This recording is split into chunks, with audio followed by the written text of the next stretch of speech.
गुरुर्ब्रह्मा गुरुर्विष्णु गुरुर्देवो महेश्वरः गुरुः साक्षात् परं ब्रह्मा तस्मै श्री गुरवे नमः।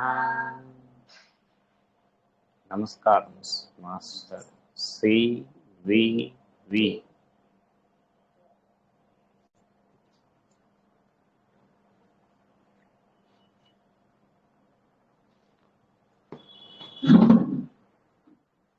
అందరికీ కూడా స్వాతంత్ర్య శుభాకాంక్షలు. ఆగస్టు 15 15 ఆగస్టు అంటారు. తర్వాత నిన్న చేంజ్ ఆఫ్ స్టేట్ అనేటువంటి దాని గురించి మాట్లాడుకుంటూ ఉన్నాం. చేంజ్ ఆఫ్ స్టేట్ అంటే ఈ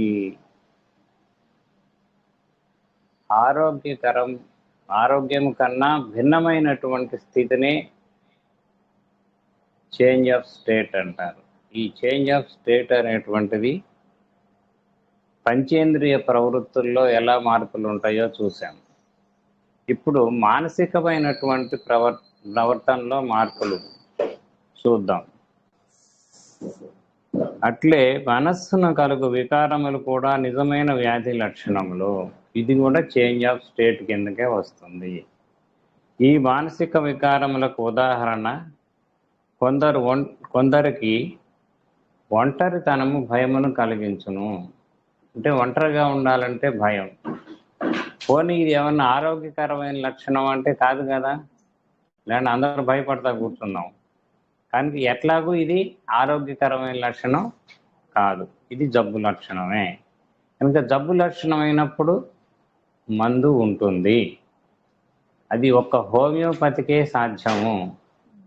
ఈ భయాలు కూడా కొన్ని వేల రకాలైనటువంటి భయాలు ఉన్నాయి. ఒక రకం భయం కాదు, కొన్ని వేల రకాలైనటువంటి భయాలు ఉన్నాయి.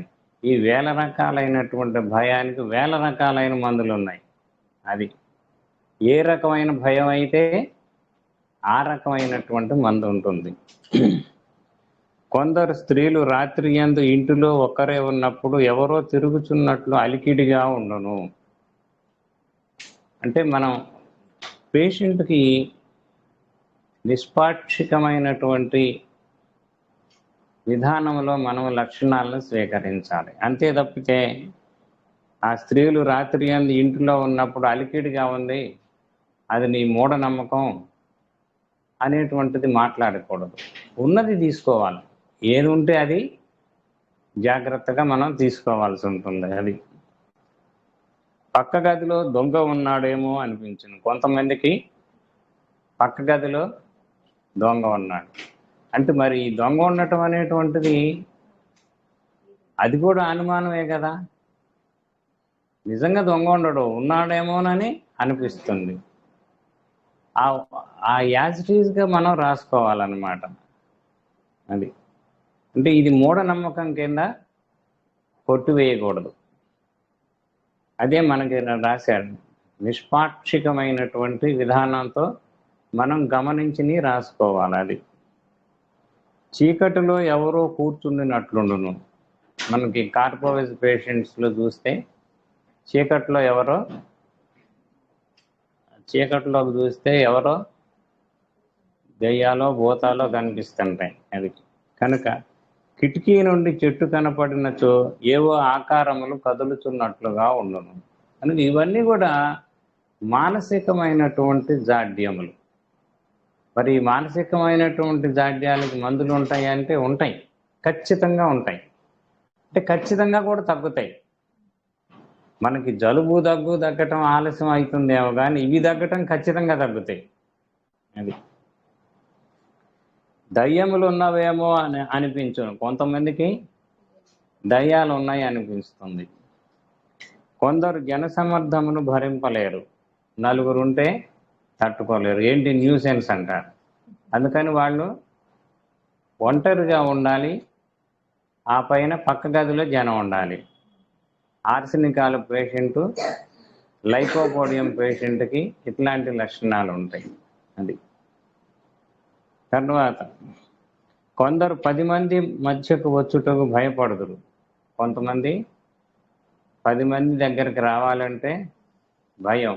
లేదా ఏదన్నా ఒక స్కూల్లో టీచర్ ఉన్నారనుకోండి, డౌట్ ఏదన్నా అనుమానం వచ్చింది, డౌట్ వచ్చింది ఆ సబ్జెక్ట్లో, అప్పుడు ఆ డౌట్ ఎంతసేపు ఉన్న గొంతులోనే ఉంటుంది, బయటికి రాదు.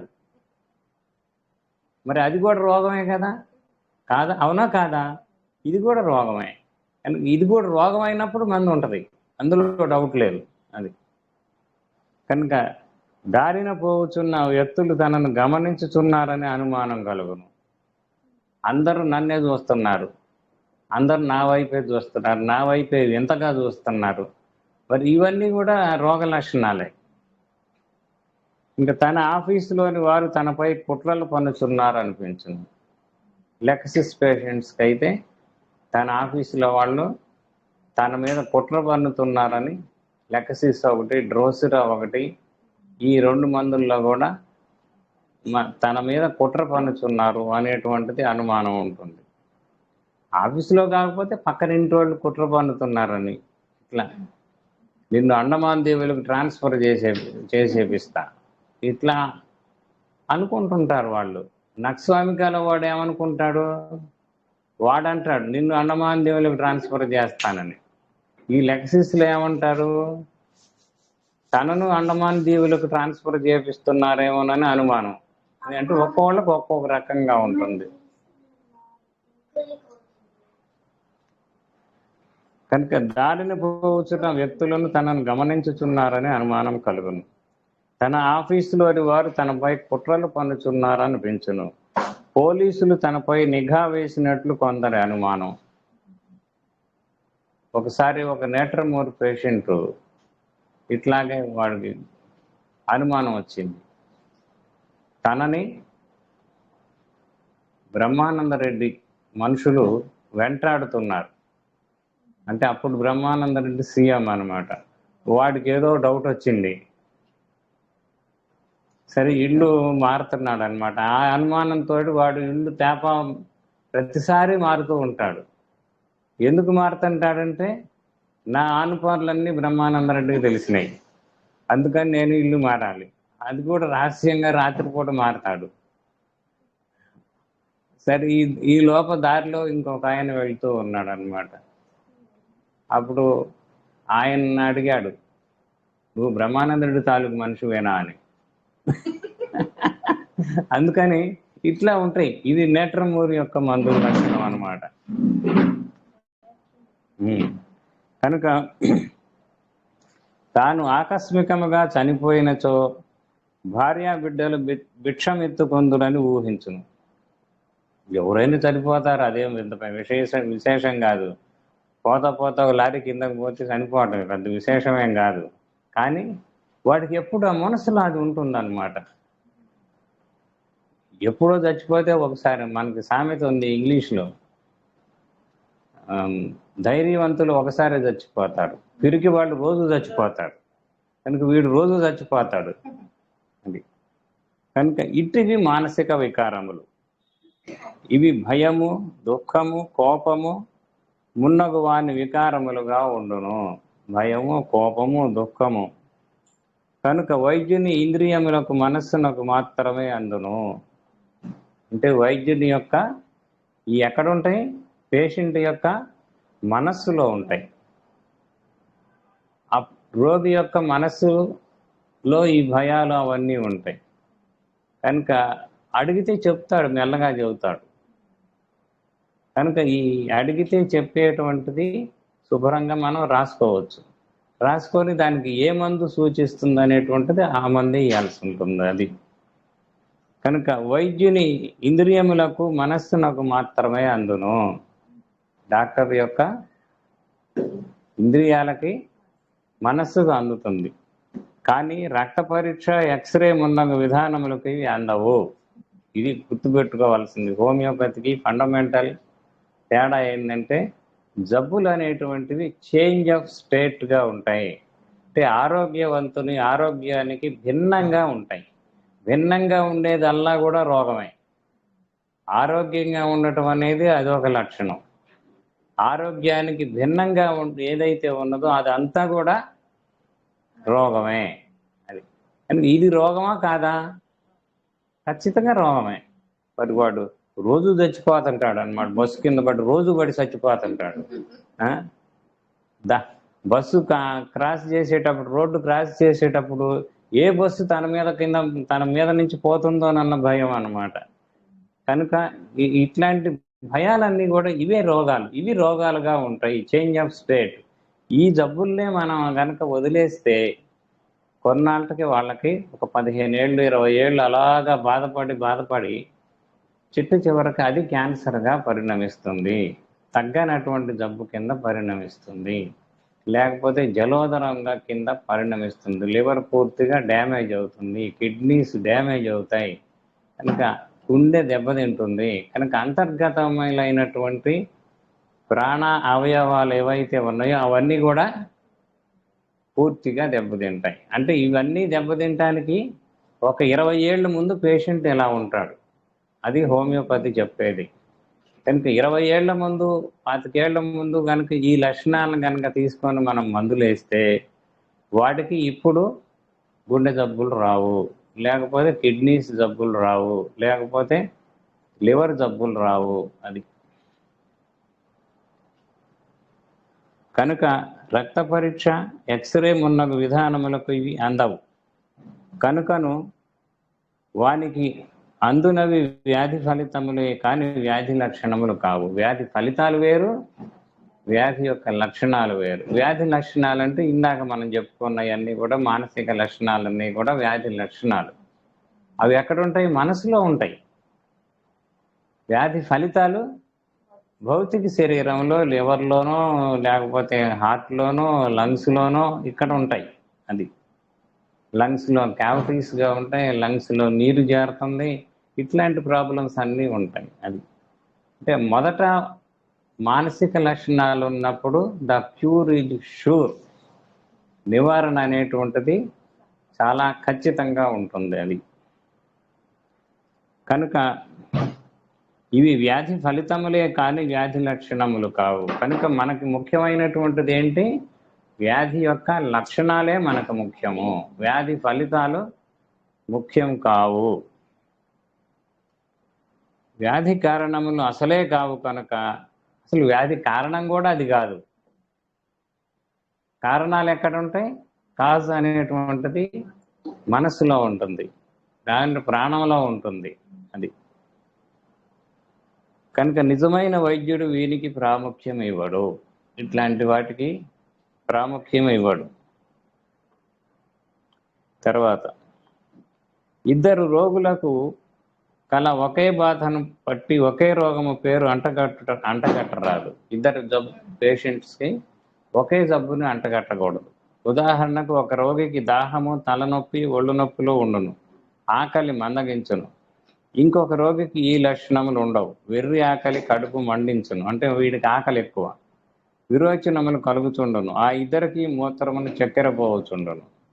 దీనిని బట్టి వారిద్దరికి డయాబెటీస్ రోగులని పేరు తగిలింతురు. అది దీనివల్ల మనకేం కూడా ఇవన్నీ కూడా డయాబెటీస్ అనేటువంటిది వ్యాధి యొక్క ఫలితములే కానీ వ్యాధి యొక్క లక్షణాలు కావు. అది గుర్తుపెట్టుకోండి. వ్యాధి ఫలితాలు వేరు, వ్యాధి లక్షణాలు వేరు. దాని కొరకై వైద్యం చేసినచో ఆజన్మాంతము ఇన్సులిన్ వంటి మందులు వాడుతూనే ఉందురు. చివరకు వారు దానితోనే చనిపోవద్దు. కనుక రోగ సామాన్య లక్షణములను నేర్పరి అయిన వాడు లెక్క చేయడు. కనుక నేర్పరి అయినటువంటి వైద్యుడు ఈ సామాన్య లక్షణాలు ఏంటి, బ్లడ్లో షుగర్ పోవటం, షుగర్ ఉంటుంది, యూరిన్లో షుగర్ ఉంటుంది, ఇవి అన్నీ కూడా మనకి లెక్క ఉండదు. ఇంకా ఒక రోగి నుండి మరి ఒక రోగిని ప్రత్యేకించి వేరు చేసి చూడగలిగినప్పుడే రోగికి తన ఔషధము లభించును.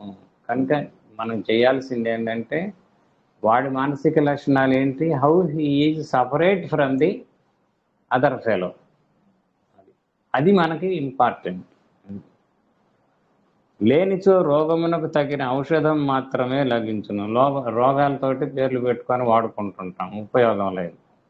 దానితో పోరాడుట తప్ప, శ్రమ తప్ప ఫలితం శూన్యము. ఇట్లాంటి విధానంలో శ్రమ తప్పే ఫలితం అనేటువంటిది ఉండదు. మందు రోగి కోసమే కానీ రోగం కోసం కాదు. రోగి అంటే మనం చెప్పుకున్నాం కదా మొదటి సూత్రంలో, రోగి ఎక్కడుంటాడు? మానసిక కక్షలో ఉంటాడు. అందుకే రోగి ఎప్పుడు కూడా మానసిక కక్షలో ఉంటాడు. ఆ రోగి యొక్క మానసిక కక్షలో మానసికమైనటువంటి వైఖరులు, విచిత్రములైనటువంటి వైఖరులు ప్రదర్శిస్తూ ఉంటాడనమాట. మనస్సు ఇంద్రియముల ప్రవర్తనల వికారములు గమనించుతున్నప్పుడు ఉన్నవాన్ని పరిశీలించవలసినదే కానీ బుద్ధి బలముతో ఊహింపరాదు. నీ తెలివితేటలు అక్కడ పనికిరావు. డాక్టర్ ఉన్నదే తీసుకోవాలి. ఆ పేషెంట్ ఏది చెప్తే అదే రాసుకోవాలి మనం. ఉదాహరణకు ఒక ఆమె ఒంటరిగా ఉన్నప్పుడు దయ్యములు ఉన్నవేమో అని భయపడుచుండగా ఆమెకు మూఢ విశ్వాసములు ఉన్నవని, తల్లిదండ్రులు అట్లు పెంచుటనియు లేక ఆమె స్వభావము అంతియే అనియు నిర్ణయింపరాదు. నిర్ణయించడానికి నువ్వెవరమండి? మనమేమి నిర్ణయించడానికి లేదు. ఉన్నది ఉన్నట్టుగా తీసుకోవాలి. దాన్ని నిష్పాక్షికమైనటువంటి వైద్య విధానం. ఎక్కడా కూడా పక్షపాతం లేనటువంటి వైద్యం. ఏదైతే మనకి ఎక్కడ ఉన్నదో అదే తీసుకోవాలి. అందుకే చెప్తారు కొన్ని సిమ్టమ్స్ చెప్పినప్పుడు, ఈ గోదావరి జిల్లాలు కానీ విశాఖపట్నం జిల్లా కానీ అటు వెళ్ళినప్పుడు యూరిన్ అంటే నీరుడు అంటారు వాళ్ళు. అంటే ఒక్కొక్క మండలంలో ఒక్కొక్క పద్ధతిలో మాట్లాడుతుంటారు. అప్పుడు నీరుడనే రాసుకోవాలి మనం కేషీట్ రాసుకునేటప్పుడు. మీకు అర్థం కాలేదనుకోండి, నీరుడు అంటే ఏందని అడగాలి. అప్పుడు చెబుతారు వాళ్ళు, నీరుడు అంటే ఉంటేలని. అది అట్లా అన్నమాట. ఆమె చదువుకోనలేదు కనుక అట్లు ఊహించుతున్నదని గర్వపడరాదు. అంటే నాకు చదువు వచ్చు, ఆమె చదువు రాదు, అందుకని ఇవన్నీ మూఢనమ్మకాలు. అన్ని మూఢనమ్మకాన్ని కూడా ఒక పాయింట్ కింద తీసుకోవాలి మనం. అది మరి అందరు మూఢనమ్మకాలు లేవు కదా. ఇప్పుడు మూఢనమ్మకం నీకు లేదు, నాకు లేదు, మరి ఆమెకే ఎందుకు ఉంది? అదే జబ్బు. మన లెక్కలో దాన్నే జబ్బు కింద లెక్క వేసుకోవాలి. ఇట్లు సిద్ధాంతీకరించుట వైద్యుని రోగ లక్షణమే కానీ రోగం యొక్క నిజస్వరూపం కాదు. ఇది వైద్యుడి యొక్క రోగ లక్షణం అంతే తప్పితే ఇది నిజమైనటువంటి రోగ లక్షణం కాదు, పేషెంట్ యొక్క రోగ లక్షణం కాదు. ఇది మాస్టర్ చాలా మంచి పాయింట్ చెప్పారు. పూర్వము తానిట్టి రోగినే చూచితననియు ఆమెకి చిన్నప్పుడు తల్లిదండ్రుల క్రౌర్యము కారణమనియు ఒక వైద్యునికి గుర్తుండను. ఇట్లాంటి రోగినే ఒకసారి చూసాము. తల్లిదండ్రులు ఆమెను హింసిస్తారు, ఆ హింస వల్లనే ఈ రకంగా తయారైంది అని చెప్తారు. అది కూడా కాదు, ఉన్నదే తీసుకోవాలి మనం యాజ్ ఇట్ ఈజ్ అని. అసలు ఏమాత్రం అందులో మన మార్పులు చేర్పులు చొప్పించటాలు, మన యొక్క ఊహలు అవన్నీ కూడా పనికిరావు. అది ఇప్పుడు చూచుతున్న రోగికి కూడా అట్టి వాతావరణమే చిన్నతనమున ఉండునని ఊహించును. ఎప్పుడో చూసాము, ఇప్పుడున్నటువంటి రోగికి కూడా అట్లాగే అదే క్రౌర్యం కారణంగా ఇలా బిహేవ్ చేస్తుంది, ప్రవర్తిస్తుంది అనేటువంటిది మనం ఊహించరాదు. ఉన్నదాన్ని తీసుకోవాలి. ఇట్లు తెలియనివి ఊహించి సామ్యం సాధింప యత్నించుట వెర్రితనము. తెలియనివన్నీ కూడా ఊహించుకొని దానికి సరిపోయిన మందు ఎత్తుక్కోవటం అనేటువంటిది వెర్రితనం. ఉన్నదాన్ని గమనించటం నేర్చుకొనవలెను. ఏదైతే ఉందో దాన్ని మాత్రమే మనం గమనించవలే. అది ఎంత టైం ఉందండి?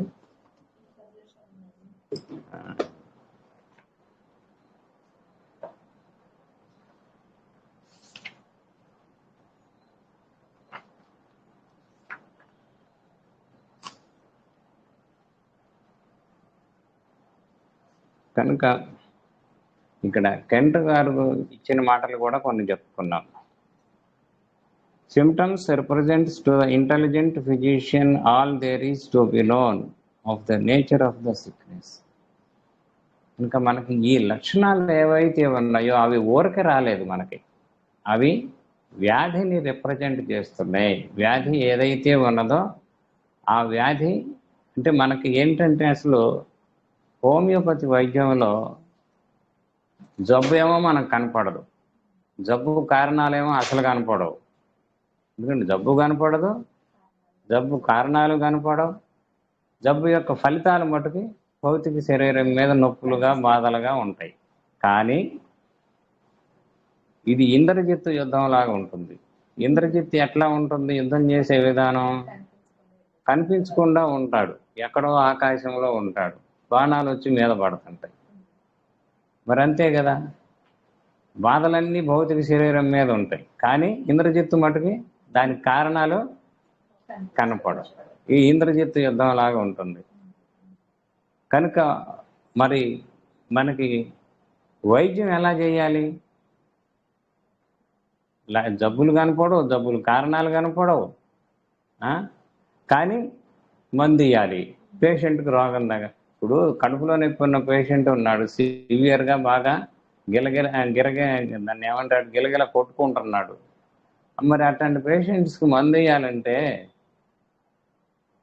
జబ్బులు ఇక్కడ ఉండవు, ఎక్కడో ఉంటాయి, ఆకాశంలో ఉంటాయి, స్వర్గంలో ఉంటాయి అని చెబితే వాడికి తగ్గదు కదా. ఇంకా అది చేయాలి, ఇది చేయాలి. మనకు తెలుసు కారణం ఎక్కడైతే ఉందో అక్కడే మనం మందిస్తాం, కానీ ఇక్కడ మటుకి ఈ బాధలు తగ్గాలి.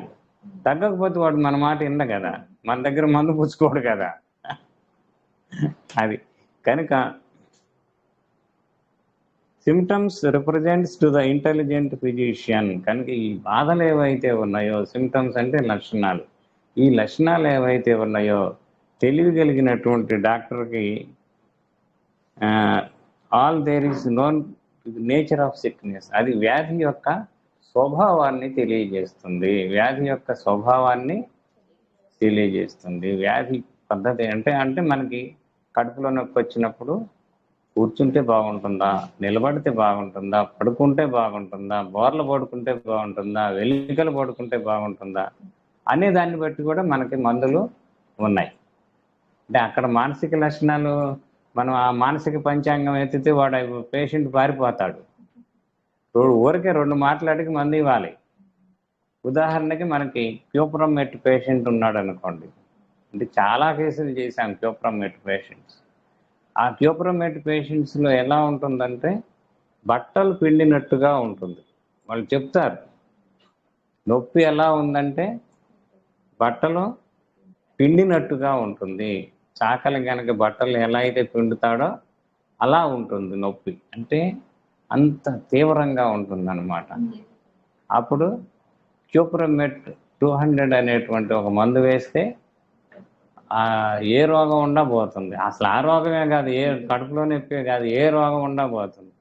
ఒకసారి ఒక పేషెంట్ వచ్చాడు మనకి, ఆ పేషెంట్కి ఈ సెర్వికల్ స్పాండిలైటిస్. ఆ సెర్వికల్ స్పాండిలైటిస్ ఉన్నప్పుడు మెడ ఎముకల్లో నరం నొక్కుతుంది అన్నారు. ఈ కుడి చేతిలోకి వస్తుంది, కుడి చేయ ఎడం చేయ నాకు గుర్తులేదు, వస్తుంది అన్నారు. నొప్పి ఎట్లా ఉంటుంది అన్నా, బాగా పిండినట్టుగా ఉంటుంది అన్నారు. అంటే ఒక కడుపులో నొప్పి కాదు, సెర్వికల్ స్పాండిలైటిస్ కాదు, ఏ జబ్బు అయినా సరే మనకు కావాల్సిన లక్షణం పిండటం, పిండినట్టుందన్నారు. క్యూప్రమెట్ 200 వేసాం, పోయింది. అంటే ఇట్లాంటి చిన్న చిన్న కేసులు మనకి గుర్తు కూడా ఉండవు ఒక్కొక్కసారి. ఇప్పుడు సందర్భం వచ్చింది కాబట్టి చెప్తున్నా. అది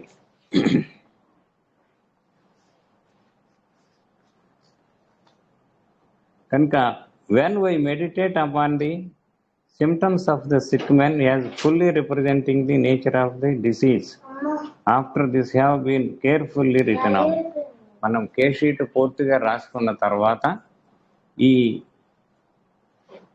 సిక్ మ్యాన్ ఎవరైతే ఉన్నారో, సిక్ మ్యాన్ అంటే మనం చెప్పుకున్నాం, ఎక్కడ సిక్ మ్యాన్ ఉండేది? అంతర్గతమైనటువంటి ఆ లోకాల్లో ఉంటాడు, అంటే మానసిక లోకాల్లో ఉంటాడు. ఉండి భౌతిక లోకాల్లో బాధలు ఉంటాయి. అర్థమైందా? కనుక అంతర్గతమైనటువంటి వ్యాధిగ్రస్తుడు ఎవరైతే ఉన్నారో వాడు బహిర్గతంగా వ్యాధి యొక్క లక్షణాలను ప్రదర్శిస్తాడు. కనుక ఈ ప్రదర్శించినప్పుడు మనం ఇవన్నీ కూడా నేర్చుకోవాలి. కనుక దాన్ని సిక్ మ్యాన్ని రిప్రజెంట్ చేస్తాయి. అంటే బాధలేమో అది సిమ్టమ్స్, మానసిక లక్షణాలేమో ఒరిజినల్. ఇది ఇమేజ్ అంటే అద్దము, ప్రతిబింబం. మనం అద్దంలో చూసుకుంటాం, ఏదన్నా ముఖాన్ని అద్దంలో చూసుకుంటాం. జబ్బు ఎక్కడ ఉంటుంది? జబ్బు మనస్సులో ఉంటుంది. కానీ మనం చూసుకునేదేమో అద్దంలో. మనకి మొట్టేలు కానీ ఏదన్నా గుల్లలు కానీ ఉంటాం మొహాన్ని మీద, గిల్లేది ఎక్కడ? అద్దం మీద గిల్లితే రోగం తగ్గదు కదా. కనుక గిల్లాల్సిందేమో శరీరం మీద. అలాగే ఉంటుంది జబ్బులన్నీ కూడా. మనకి రిప్రజెంట్ చేసేటువంటిది అంతా కూడా ఒరిజినల్ డిసీజ్ ఏమో అక్కడ ఉంటుంది. ఈ ఒరిజినల్ డిసీజ్ అనేటువంటిది భౌతిక శరీరంలో ఈ రకంగా మనకి కనిపిస్తుంది. అయిందా టైము?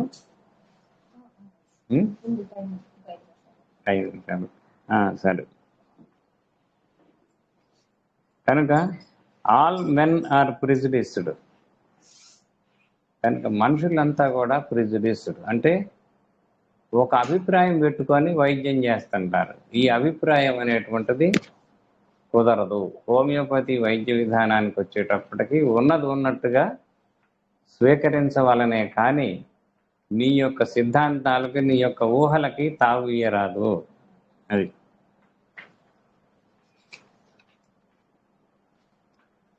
తర్వాత homeopathy, the law and principles must be accepted authority.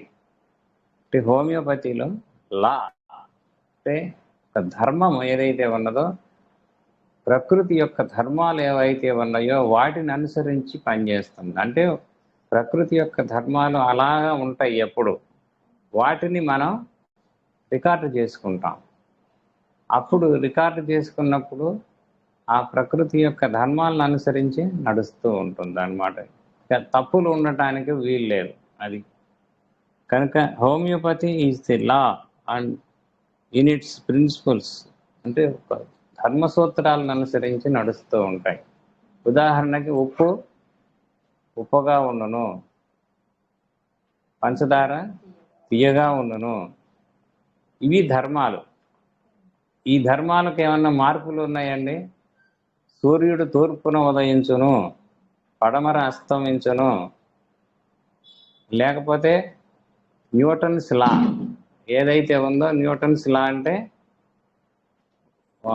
పైనుండి వస్తువు కిందకు పడుతూ ఉంటుంది. అంటే due to the attraction of the gravitational attraction, gravitational pull. దానివల్ల మనకి ప్రతి వస్తువు కూడా పైనుంచి కిందకి పడుతూ ఉంటుంది. ఎప్పుడు కింద నుంచి పైకి పోదు, పొరపాటును కూడా పోదు. ఇది ధర్మాలు అన్నమాట. ఈ ధర్మాలను అనుసరించి పనిచేయాలి. కనుక ఈ ధర్మాలు అనేటువంటి సృష్టిలో ఎప్పుడు కూడా ఉంటాయి. ఈ సృష్టిలో ఎప్పుడు కూడా ఉన్న ధర్మాలని మనం అనుసరించి నోట్ చేసుకుంటే దాని ప్రకారం వైద్య శాస్త్రం నిర్మించబడుతుంది. అప్పుడు మనకి ఈ ధర్మాల ప్రకారం ఎప్పుడైతే మనం చేస్తూ ఉంటామో వైద్య శాస్త్రం చక్కగా ఉంటుంది, తప్పులు తడకలు లేకుండా ఉంటుంది అన్నమాట. అది తర్వాత ఇంకా the unprejudiced observer can see that pathology does not represent the nature of the disease. ఈ అన్ప్రిజుడిస్డ్ అబ్జర్వర్ ఎవరైతే ఉన్నారో అంటే ఏమాత్రము నిష్పక్షపాతంగా వ్యవహరించేటువంటి వైద్యుడు ఎవరైతే ఉన్నాడో వాడు ప్యాథాలజీ అంటే వ్యాధి శాస్త్రం. అంటే టైఫాయిడ్లో బ్యాక్టీరియా ఉంటుంది, టైఫాయిడ్ బ్యాక్టీరియా ఉంటుంది, సాల్మనెల్లా టైఫీ. అలాగా ఇవన్నీ కూడా వ్యాధి యొక్క ఫలితములు మాత్రమే. వ్యాధి యొక్క ఫలితాలని చూసి వైద్యం చేసేవాడు ఎట్లాగో డాక్టర్గా పనికిరాడు. మనకి ఆ టైఫాయిడ్లో వాడు ఏం చేస్తున్నాడు అనేటువంటిది చూడాలి. ఒక డాక్టర్ గారు ఏం చేశారంటే, నాకు సంథింగ్ పేరు డాక్టర్ గారి పేరు గుర్తు రావట్లా, లిపి అనేటువంటి డాక్టర్ అనుకుంటాను నేను. ఆ డాక్టర్ గారు ఒక టైఫాయిడ్ పేషెంట్ని చూడటానికి వెళ్తాడు. వెళ్తే ఆ పేషెంటు ఆ ఏమి లక్షణాలు చెప్పడు. అప్పుడు ఏం చేస్తాడంటే, డాక్టర్ ఇవాళ నాకు పేషెంట్ అర్థం కాలేదని వచ్చేస్తాడు మందు ఇవ్వకుండా. ఇది ఏమన్నా సాధ్యమేనా అండి ఇప్పటి రోజుల్లో? ఆ తర్వాత మరుసటి రోజు వెళ్తాడు విజిట్కి, రెండో విజిట్కి. ఆ మరుసటి రోజుకి వెళ్ళినప్పుడు రెండో విజిట్కి వెళ్తే అప్పుడు కూడా డాక్టరు నాకేం అర్థం కాలేదు ఈ కేసు అంటాడు. మూడో రోజు వెళ్తాడు, అప్పుడు నేను వీడికి మందు కనిపెట్టాను వచ్చి అంటాడు. ఎందుకంటే మూడవ రోజున ఆ పేషెంట్ డాక్టర్ వెళ్ళేటప్పటికి గోడ వైపుకి తిరిగి ఉన్నాడు, మంచం మీద పడుకొని గోడ వైపుకి తిరిగి ఉన్నాడు. డాక్టర్ వచ్చాడని చెప్పినట్టు తిరగట్లా. అంటే కంప్లీట్ ఇండిఫరెన్స్ అన్నమాట, పూర్తిగా అయిష్టత, డాక్టర్ ఎడల అయిష్టత, అండ్ ఇంట్లో కుటుంబ సభ్యుల ఎడల అయిష్టత. అప్పుడు ఆయన చెప్పాడు, యాసిడ్ ఫాస్ మందు చెప్పాడు. సాయంత్రానికి జ్వరం తగ్గిపోయింది, ఫినిష్. కనుక మనం వైద్యం చేసేటప్పుడు కూడా వ్యాధి యొక్క ఫలితాలని, ఇది మానసిక లక్షణమా కాదండి? చేంజ్ ఆఫ్ స్టేట్ని ఇండికేట్ చేస్తుందా లేదా? లేకపోతే మనకి టైఫాయిడ్ బ్యాక్టీరియా ఎంత, ఏ రకమైన టైఫాయిడ్ బ్యాక్టీరియా ఉన్నాయి, వీటిని బట్టి కుస్తీ పడితే మనకి రోగం ఎట్టి పరిస్థితుల్లో కూడా తగ్గదు. అది అయిపోయిందా? సరే.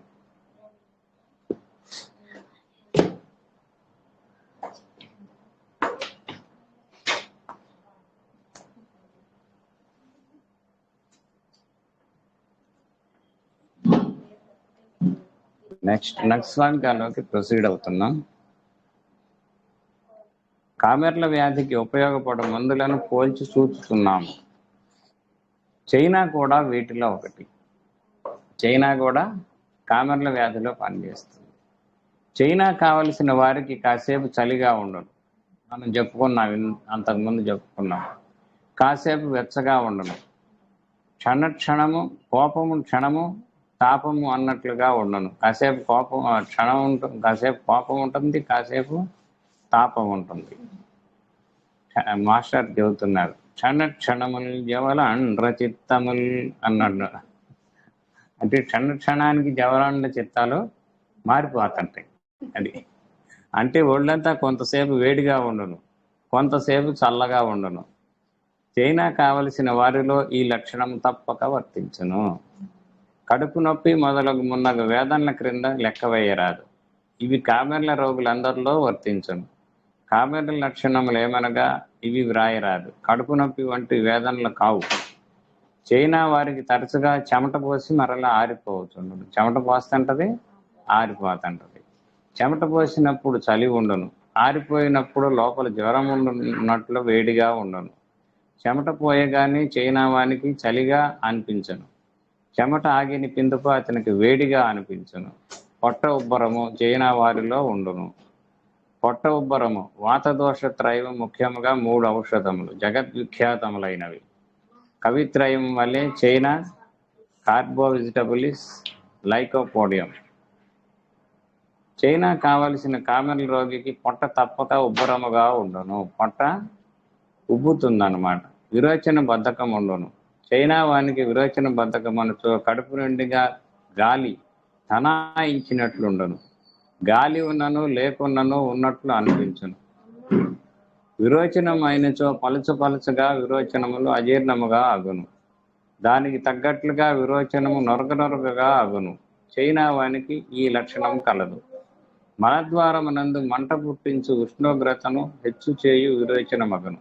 ఈ లక్షణములన్నీ ఉన్నచో కామెర్ల రోగమైనను ఏ రోగమైనను చైనాతో తగ్గును. ఈ లక్షణాలుంటే చాలు, కామెర్లే కాదు ఏ జబ్బు అయినా తగ్గుతుంది.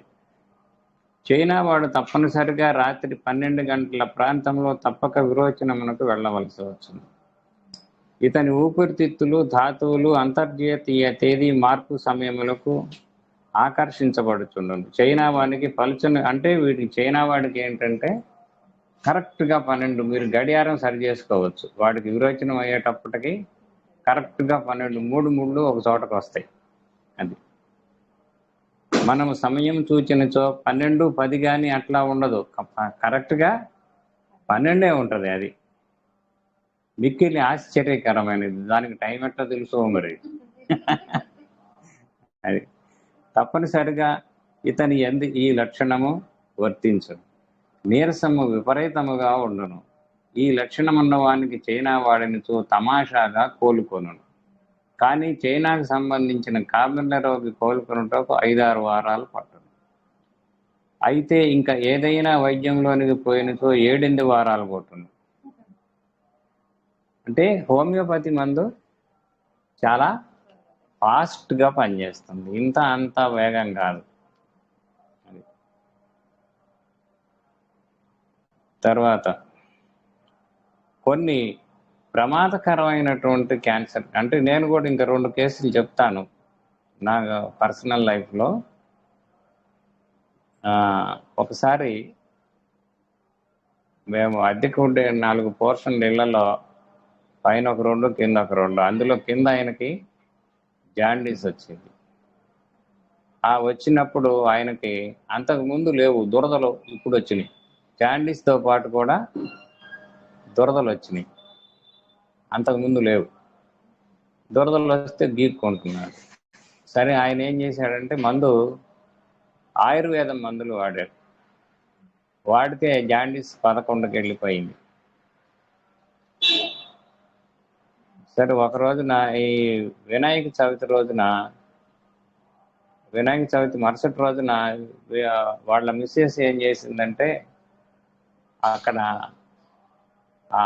ఊరేగింపు చూడటానికి వెళ్ళింది. అంటే ఒక పందిరిలోకి వెళ్ళింది అన్నమాట. వెళితే అక్కడ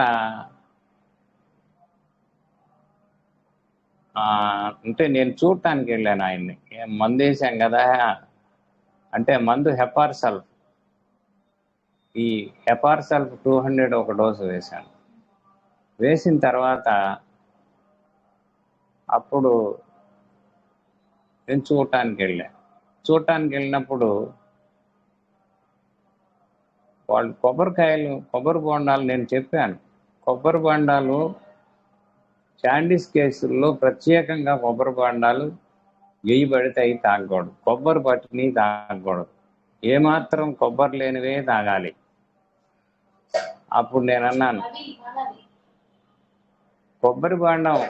కొబ్బరి పడితే మీరు తాగొద్దు, అంటే గ్లాసులో నీళ్లు పట్టిన తర్వాత కొబ్బరి బొండం పగలగొట్టి కొబ్బరి ఉంటే మీరు తాగొద్దు, కొబ్బరి లేకపోతేనే మీరు తాగాలి. ఆ ఇన్స్ట్రక్షన్స్ నేను మొదటనే ఇచ్చా. వీళ్ళు ఏంటంటే కక్కుర్తి అనమాట. వామ్మో, ఇప్పుడైతే 50 రూపాయలు కొబ్బరి బొండం, అప్పుడు 10 రూపాయల లోపే ఉండేది కొబ్బరి బొండం. ఇది 20 సంవత్సరాల నాడు జరిగిన ముచ్చట. అప్పుడు నేను సరే కొబ్బరి బొండం ఇవ్వండి అన్నాడు. వాళ్ళు మిస్సెస్ లేదు కదా, నేను కొబ్బరి బొండం కొట్టి ఇచ్చాను. తాగబోతున్నాడు. కాదు ఆగండి అని చెప్పాను. కొబ్బరి బొండం నేను పగల కొడతాను, ఆ పగల కొట్టిన తర్వాత అప్పుడు కొబ్బరి లేకపోతే నీది, కొబ్బరి లేకపోతే నాది అని కొబ్బరి బొండం పగల కొడితే ఏముంది, విపరీతంగా తర్వాత బాగా కొబ్బరి ఉంది. సరే నేను దీన్ని తాగేసా నీళ్లు. ఇంకొకటి ఏదన్నా బోండం అంటే చూసి అప్పుడు ఇచ్చాను. సరే దాంట్లో లేదు, అప్పుడు ఇచ్చాను. దానివల్ల ఆయనకి ఏమైందంటే విపరీతమైన దగ్గు పట్టుకుంది. అంటే ఆ కొబ్బరికి ఆ లక్షణం ఉంది. అది కూడా చూసుకోవాలి మనం. పేషెంట్లని చాలా జాగ్రత్తగా గమనించాలి. మనమేమో కొబ్బరి బండాలు తాగమంటాం, వాళ్ళు తాగుతుంటారు. దానివల్ల జలుబు దగ్గు విపరీతంగా వస్తుంది కొంతమందికి. అప్పుడు ఇద్దరం కలిసి ఏం చేసామంటే, ఆ పక్కనే ల్యాబ్ ఒకటి ఉంది, ల్యాబ్లోకి వెళ్ళేసి ఆ టెస్ట్ చేయించాం. టెస్ట్ చేయిస్తే అంతకుముందు 11 ఉంది. అంటే మా ఉద్దేశం ఏంటంటే, టెస్ట్ చేయించి 11 13 అయితేనేమో హాస్పిటల్ అడ్మిట్ అవటం, 11 తగ్గితే ఇంట్లోనే మందులు వాడుకోవటం, హోమియో మందులు వాడుకోవటం అని చేస్తే అది 9కి వచ్చింది. కానీ దగ్గు విపరీతంగా ఉంది. అప్పుడు కొబ్బరి బాండాలు మానేయటం మూలం దగ్గు తగ్గిపోయింది, ఆటోమేటిక్గా తగ్గిపోయింది. ఇక ఇది 2 రోజులకు ఒక పాయింట్ తగ్గుతా వచ్చింది అనమాట. అంటే 22 రోజులు పట్టింది. 11 రోజులు 22 రోజులు పట్టింది. ఒకటే డోసు, నో రిపిటేషన్.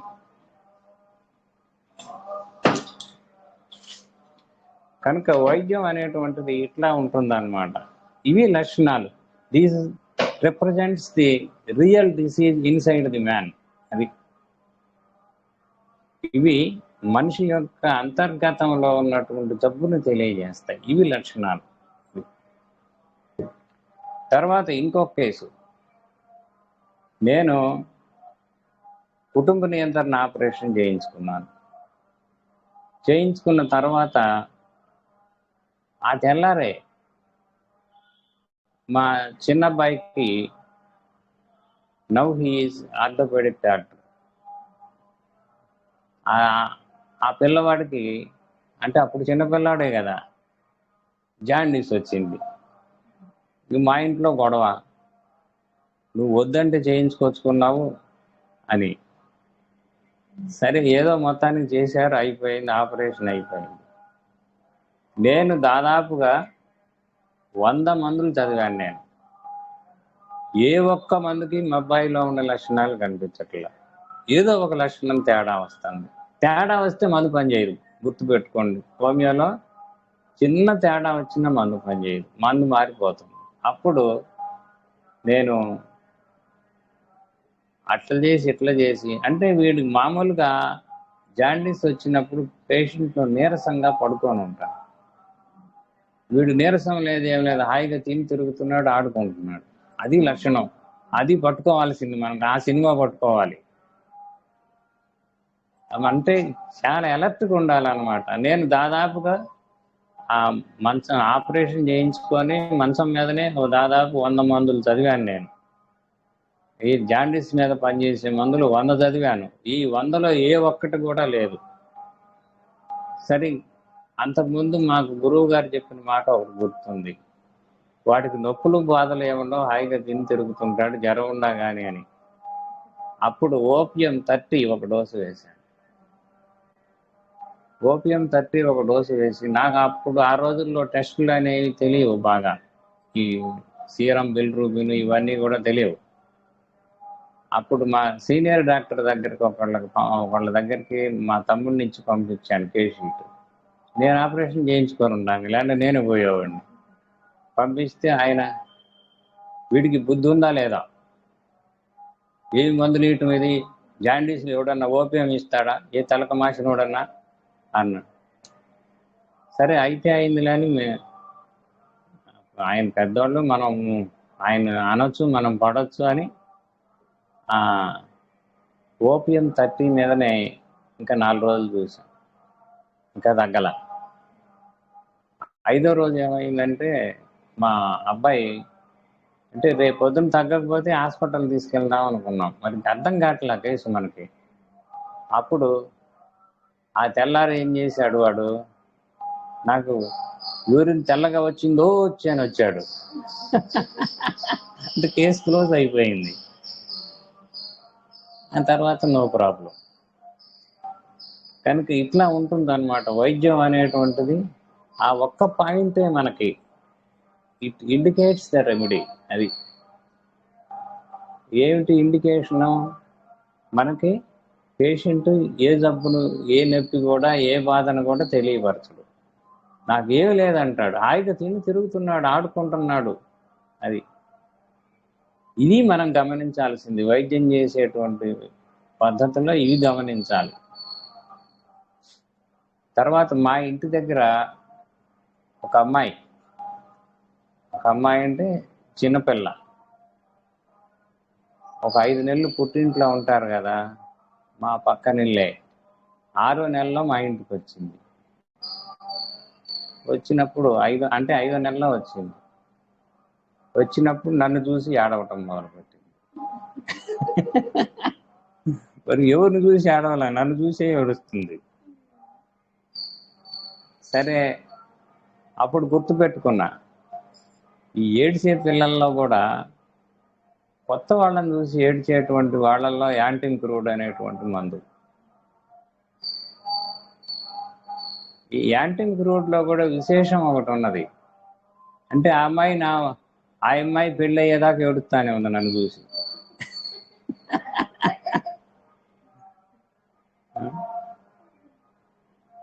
తర్వాత ఆ అమ్మాయికి 5-6 ఏళ్ల వయసులో జాండీస్ వచ్చింది. వచ్చినా కానీ అదే మందు. నన్ను చూసి ఏడ్చింది కదా, కొత్త వాళ్ళని చూసి ఏడ్చింది. ఆ యాంటింక్రూడ్లో ఇంకొక లక్షణం ఉన్నది. మనం ఎదురుగుండామని ఉంటేనే ఏడుస్తుంది. మనం వీపు కనపడితే ఏడవదు, చక్కన మానేస్తుంది. అది ముఖ్యమైన లక్షణం అన్నమాట. మరి ఇవన్నీ కూడా చేంజ్ ఆఫ్ స్టేటే కదండి. ఇందాక మనం చెప్పుకున్న సూత్రంలో ఇవే చేంజ్ ఆఫ్ స్టేట్. అంటే మనిషి అంటే చూపులు కలిసిన శుభవేళ అని ఓ పాట ఉంది కదా, ఎందుకు నీకేం కలవరము. కనుక ఎదురుగుండా ఉంటేనే ఏడుస్తుంది.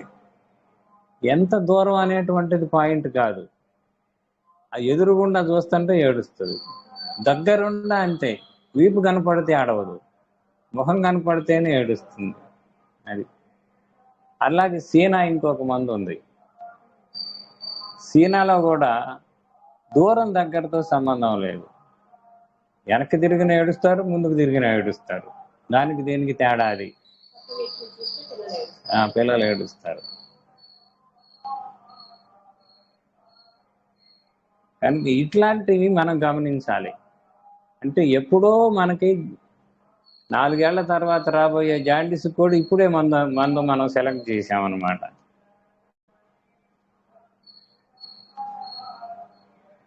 తర్వాత ఇంకొక జాండీస్ బాగా సీరియస్ కేసు చెప్తున్నారు మాస్టరు.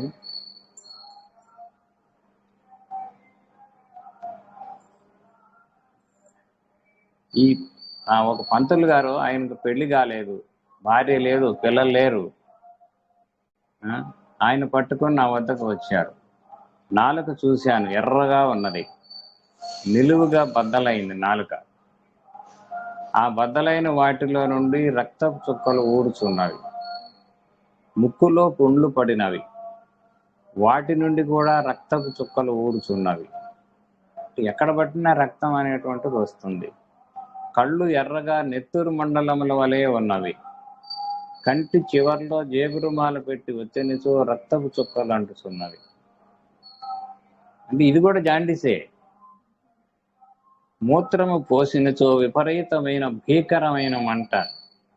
మూత్రము వెడలు మార్గములో కాలువ, అంటే మూత్రం వచ్చేటువంటి కాలువ ఏదైతే ఉందో అది అంతయు ఎర్రగా ఉడకబెట్టిన పావురము లేదా పిట్ట లేదా కోడి యొక్క మాంసము రంగులో ఉన్నది.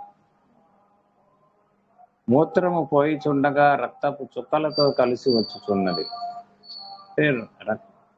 హెమటోరియా అంటారు దీన్ని. హిమ అంటే రక్తం, యూరియా అంటే ఒంటేలు. మలద్వారము చిట్లినది, అంటే వీడికి అక్కడ ఎక్కడ అనేది ఏమి లేదు, అన్ని చోట్ల విరోచన మగుచుండగా పురీష నాళంలో రక్తపు చుక్కలు పడుచున్నవి. ఈ పరిస్థితుల్లో వీరికి వైద్యం ప్రయత్నం చేయడమా చేయకపోవటం ఏమిటి? ఇప్పుడు ఈ కేసు తీసుకోవటమా తీసుకోకపోవటమా నుంచి బాగా సీరియస్ కేసు అన్నమాట.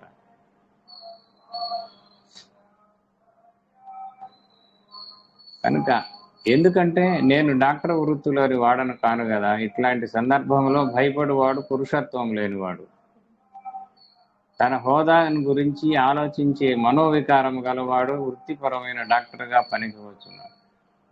అంటే తన హోదా, తన హాస్పిటల్లో చనిపోతే తనకు పేరు వస్తుందేమో, చెడ్డు పేరు వస్తుందేమో అనేటువంటి వ్యవహారం. అది కూడా రోగమే కదా. రోగమా కాదా? రోగమే. ఇంకొకరికి పరోపకారం చేయుటకు పనికిరాడు.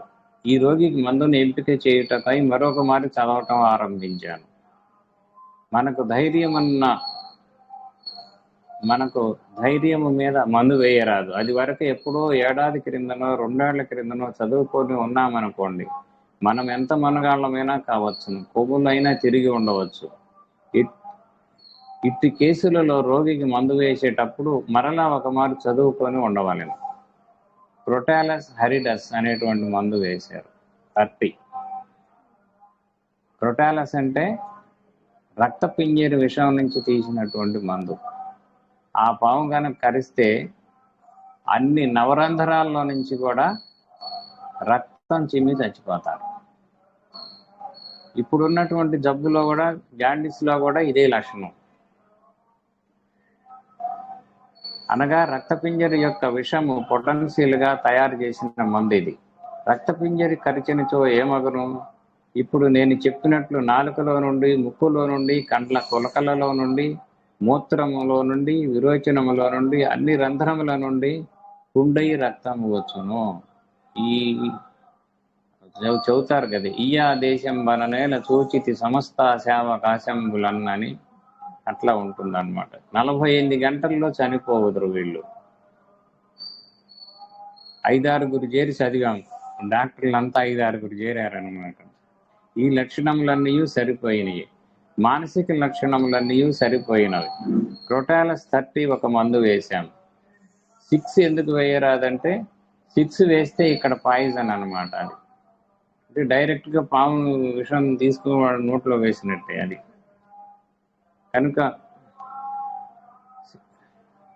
కనుక 30 పొటెన్సీ వాడబడినది. 48 గంటలు జరిగినది. నివారణ రాలేదు, ఏమి మార్పు లేదు. కానీ మనిషి బ్రతికాడు, 48 గంటలు బతికాడు. బతుకుతాడని అనుకోలేదు.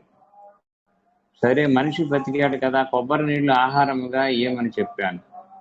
ఎప్పుడైనా కొబ్బరి నీళ్ళకి ఇదే రూల్ అండి. మరలో ఒకసారి చెబుతున్నాను, కొబ్బరి నీళ్ళు ఇవ్వాలి అంటే కొబ్బరి బాండం పగలగొట్టి గ్లాసులో పట్టి, ఆ పట్టిన తర్వాత కొబ్బరి ఉంటేనేమో పక్కన వాళ్ళకి, కొబ్బరి లేకపోతే పేషెంట్కి. అది ఇంకా రక్తపు చుక్కలు కొద్ది కొద్దిగా పడుచున్నవి. మరలా 48 గంటలు జరిగినది. అంటే మరలా 2 రోజులు గడిచింది. 2 రోజుల క్రితం కొంచెం మెరుగుదల ఉన్నది, అప్పటికి ఇప్పటికీ కొంచెం మెరుగుదల ఉన్నది. ఇప్పుడు మరలా మెరుగుదల కనిపించటం లేదు. అంటే డ్రగ్ సీజ్ అయిందనమాట, ఆగిపోయింది.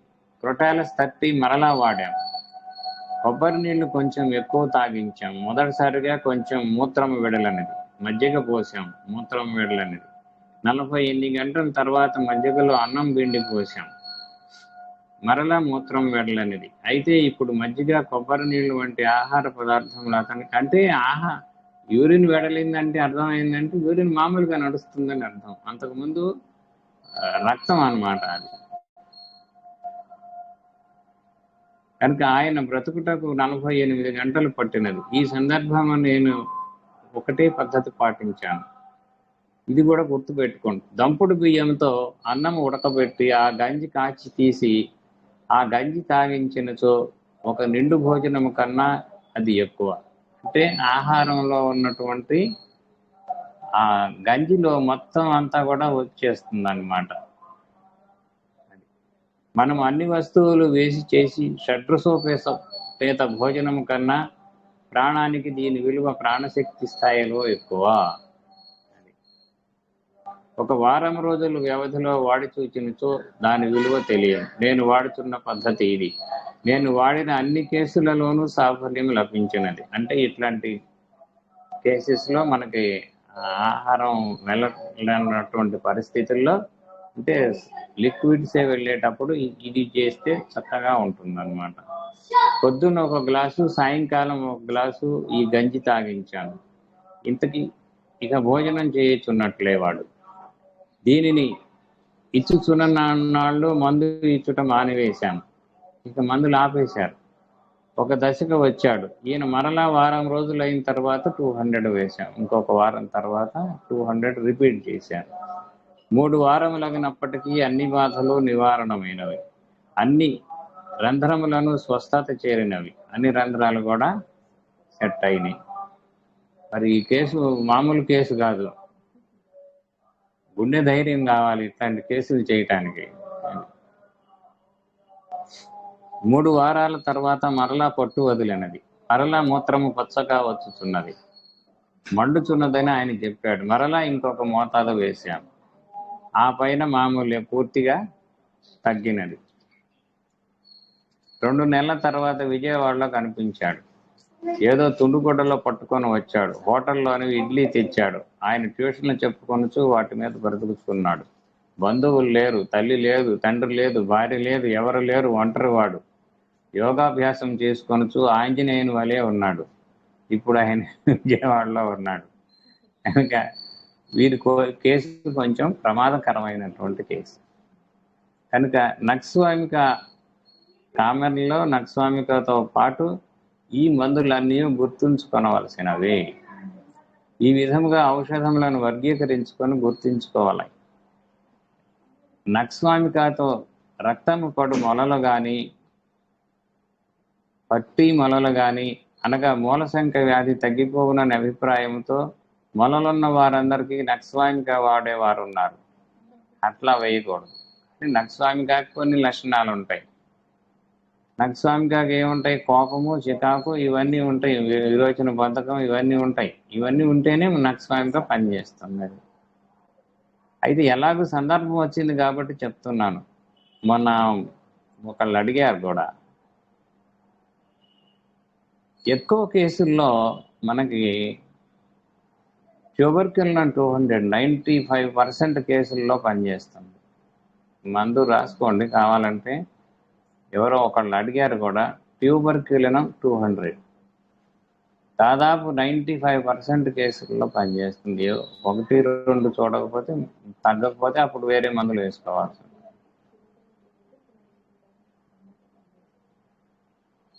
రక్తము పడు మొలలు కానీ, పట్టి మొలలు కానీ ఉండి విరోచనం అయిన తర్వాత భరింపరాని నొప్పి మలద్వారమునందు ఉన్నచో నక్స్వామిక నివారించును. అంటే విరోచనం అయిన తర్వాత బాగా నొప్పిగా ఉంటుందన్నమాట. ఈ నొప్పి విరోచనానంతరం కనీసం 10 నిమిషములుండును. విరోచనం అయిన పిదుప నక్స్వామిక కావలసిన మొలల వ్యాధి పీడితుడు 10 నిమిషములు మరణ వేదన అనుభవించును. అసలు మామూలుగా ఉండదు వాడి బాధ. కూర్చోలేడు, నిలబడలేడు, పడుకోలేడు. అది అతడు చెప్పగలిగినట్లయి మనం గ్రహింపగలిగినచో నక్స్వామిక పనిచేయును. కత్తితో పొడుచుచున్నట్లుగా ఈ నొప్పి బాధించును. ఇది విచిత్ర లక్షణము. ఈ నొప్పి మలద్వారము నుండి పైకి వచ్చును. ఈ నొప్పి కనుక ఉన్నచో మొలల వ్యాధి నక్స్వామికతో శాశ్వతముగా నివారణమగును. అందుకని నక్స్వామికలో ఉన్నటువంటి చేంజ్ ఆఫ్ స్టేట్ ఎలా ఉందో అది చూసుకోవాలి మనం. ఒకటే మోతాదు సరిపోవును. ఇది లేకపోతే మొలలున్న కేసుల్లో నక్స్వామిక వాడినిచో కేసు చికాకు అయిపోయి రోగి మొత్తము నానా అష్ట కష్టాలు పడును. ఈ విషయంలో జాగ్రత్త వహించవలెను. కనుక ఈ లక్షణాలు ఉంటేనే నక్స్వామిక పనిచేస్తుంది, లేకపోతే పని చేయదు. మొలలకు నక్స్వామిక అంటే మనం పూర్తిగా పప్పులో కాలేసినట్టే అది. కనుక మూత్రసేమనకు తర్వాత క్రమముగా వాత దోషము సోకును. మూత్రము నిండియున్నను వెలువడుట కష్టము. సన్నని ధార కానీ బొట్లు బొట్లుగా కానీ వెలువడును. అంటే ఇవి కొంచెం పెద్ద వయసు వాళ్ళల్లో వస్తుంటాయి.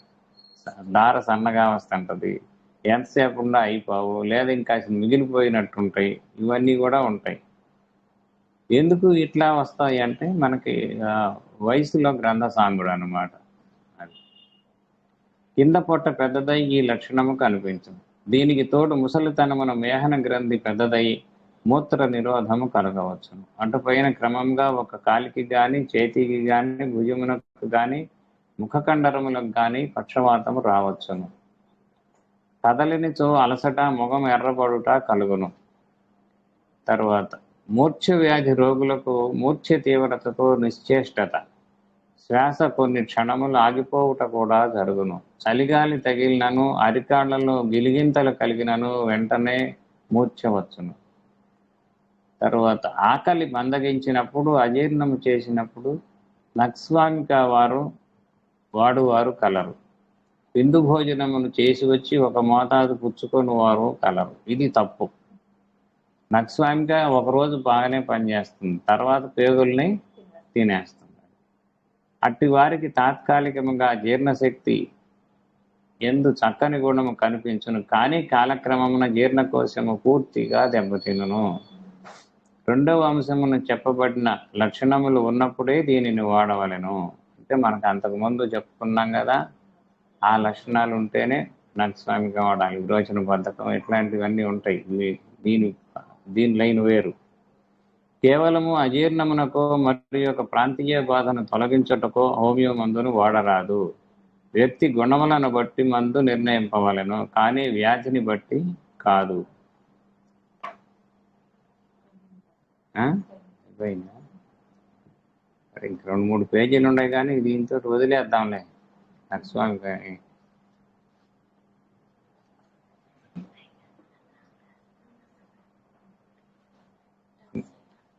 ఏమన్నా డౌట్స్ ఏమన్నా ఉన్నాయండి?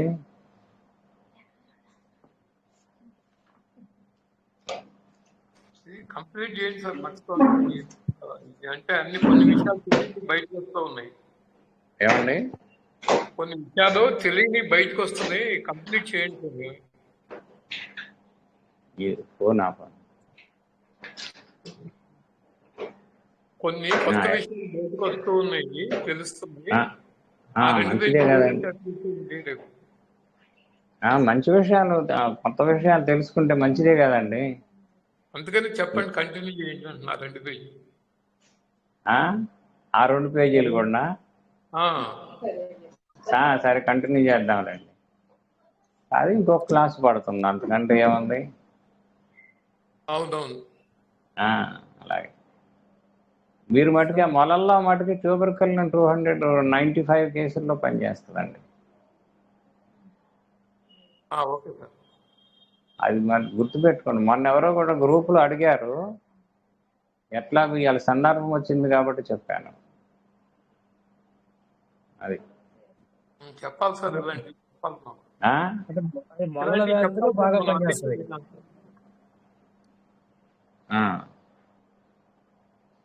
వినిపించట్లేదండి, వాయిస్ క్లియర్గా లేదు.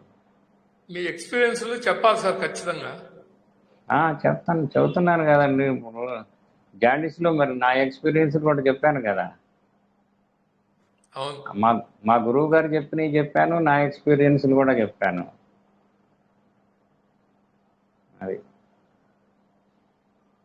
సార్ ఇప్పుడు మొలలు వచ్చినప్పుడు మామూలుగా మీరు చెప్పే ట్యూబర్కులోనా అనేది ఇది గనక ఇస్తే ఎక్కువగా శాతం తగ్గిపోతాయి అంటారు.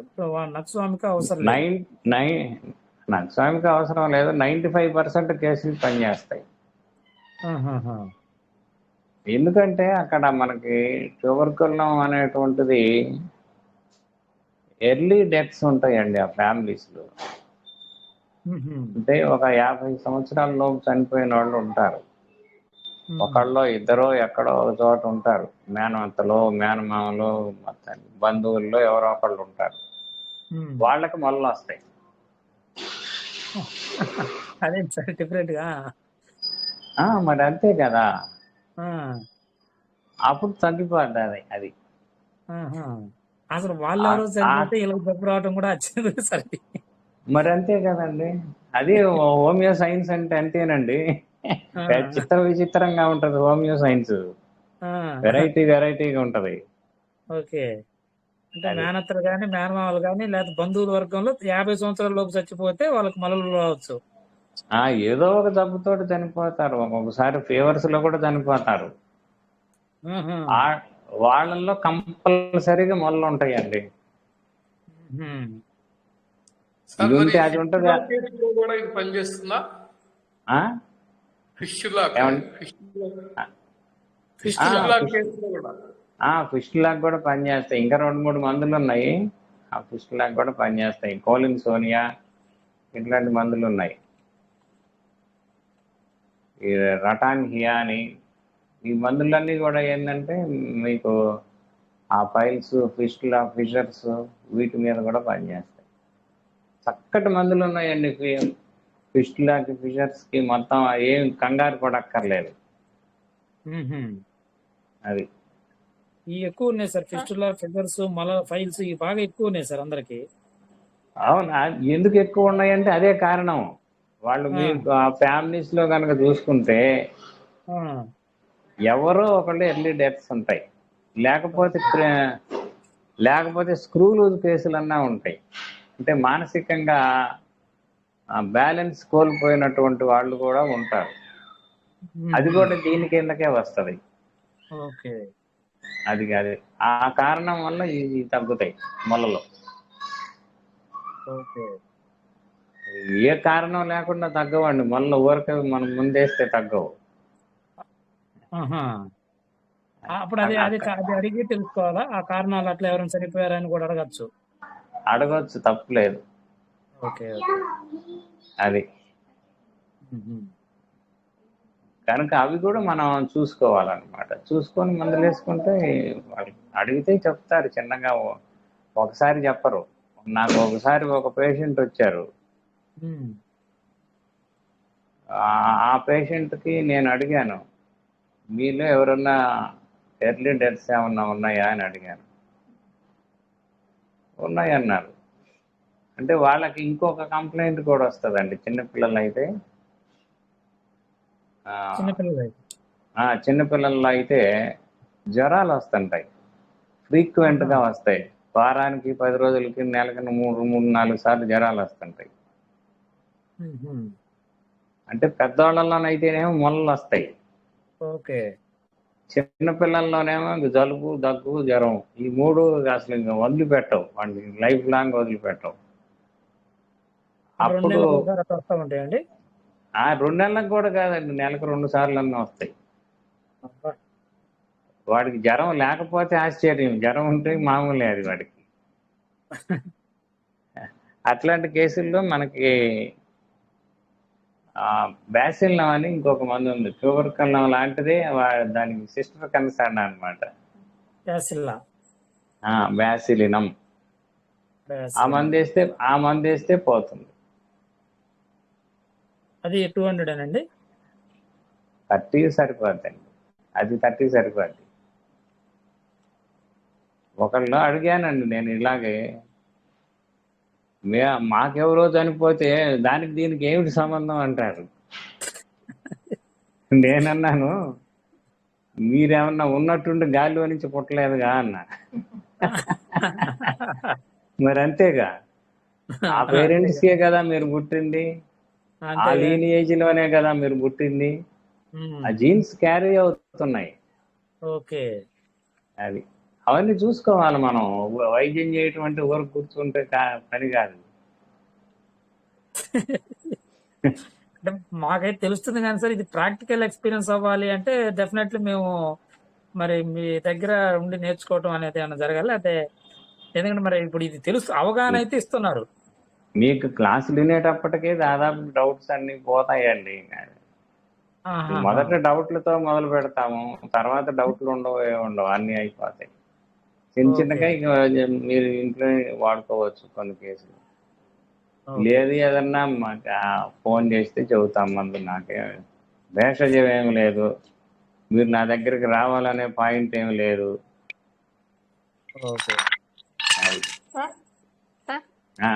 చెప్పండి.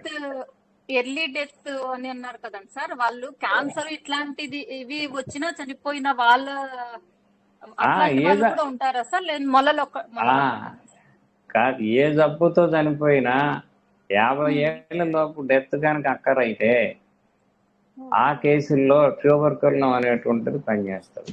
అసలు ఏ జబ్బున్నా పనిచేస్తుంది. ఇంకొక గమ్మత్తు ఏందో తెలుసా? చెప్పండి. మీకు ఆ ఎర్లీ డెత్స్ ఏ కారణం వలన కానివ్వండి, ఉమ్, క్యాన్సర్ కావచ్చు, ఫీవర్ కావచ్చు, జలుబు కావచ్చు, దగ్గు కావచ్చు, ఆయాసం కావచ్చు, షుగర్ కావచ్చు, 50 ఏళ్ల లోపు కనుక చనిపోతే ఉమ్. ఆ కేసుల్లో ఏ రోగం ఉండా ట్యూబర్కులం పనిచేస్తుంది. ఈ జబ్బు ఆ జబ్బు అని కాదు,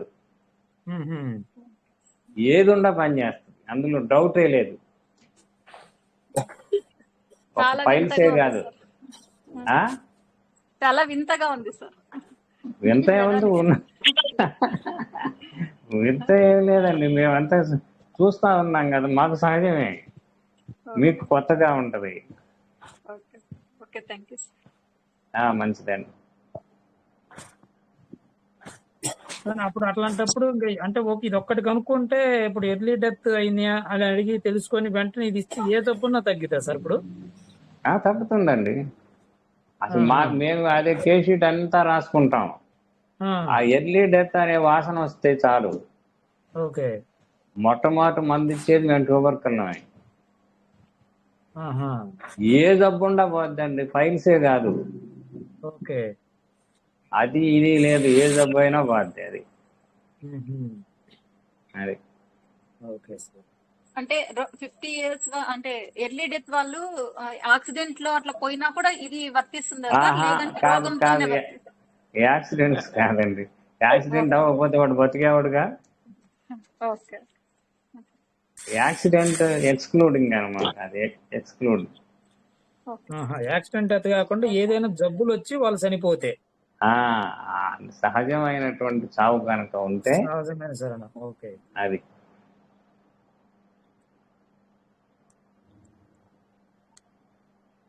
సరేనండి, ఉండొచ్చా?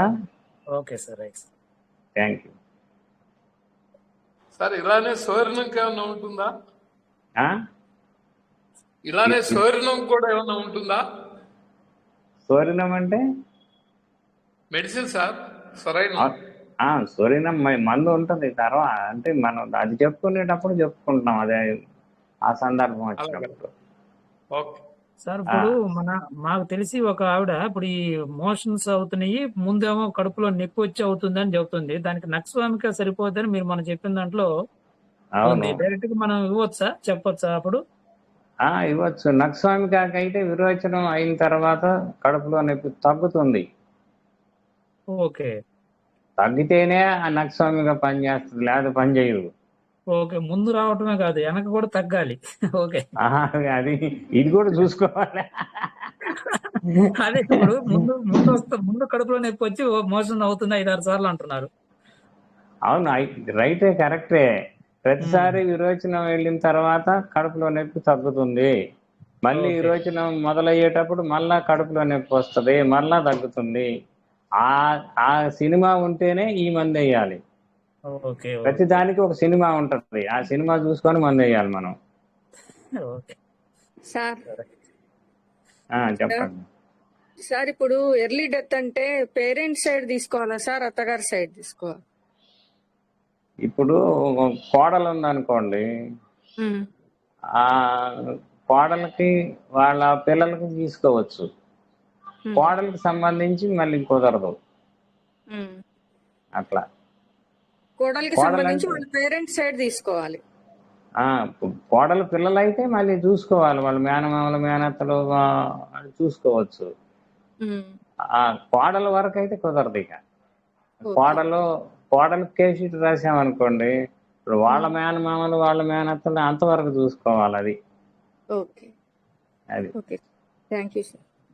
మంచిది.